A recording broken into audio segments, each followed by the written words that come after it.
And that's what brings them in. It's the rectal bleed. The jaundice may not bring them in, but the rectal bleed will. Okay, coagulation problems occur. Portal hypertension occurs, which means there's blood pressure increases right in the liver area. Esophageal varices can occur. And esophageal varices essentially varicosities of the veins right in the esophagus. So the walls are weakened now. Okay, my very first patient, when I first went to the ER, had esophageal varices. And you know the very first patient, then you go home and you go, I don't want to be a nurse anymore.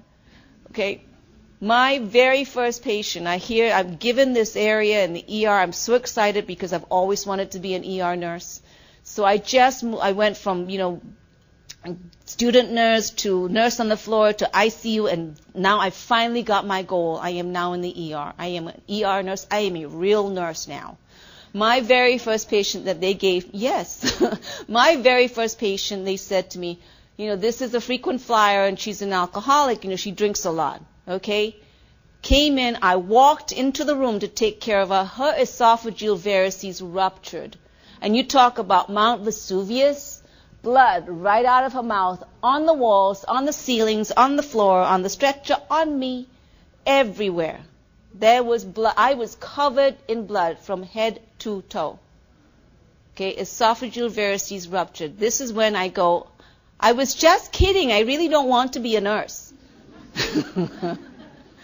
So it's not a pretty picture. It's a dangerous situation. If you have a patient with esophageal varices, you're going to be doing something very special. You're going to be inserting a tube known as a Sengstock and Blakemore tube.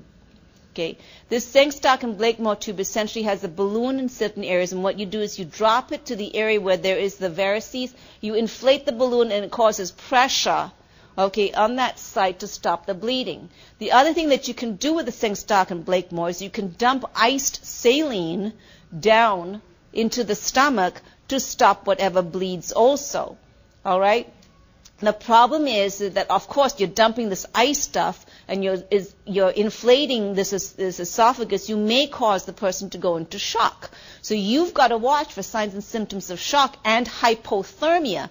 And should signs and symptoms of shock occur, you've got to have always a scissors at the bedside, because if the signs and symptoms of shock occur, you are going to just cut the tube. You don't worry about deflating the balloon. You just cut the tube right away. That will automatically deflate the balloon, and then you remove the Sengstock and Blakemore. That's an NCLEX question. The NCLEX question has to do with the presence. You're taking care of a patient with a Sengstock and Blakemore. Okay, what should you have at bedside? The answer is pair of scissors. Please move to the next section of the lecture.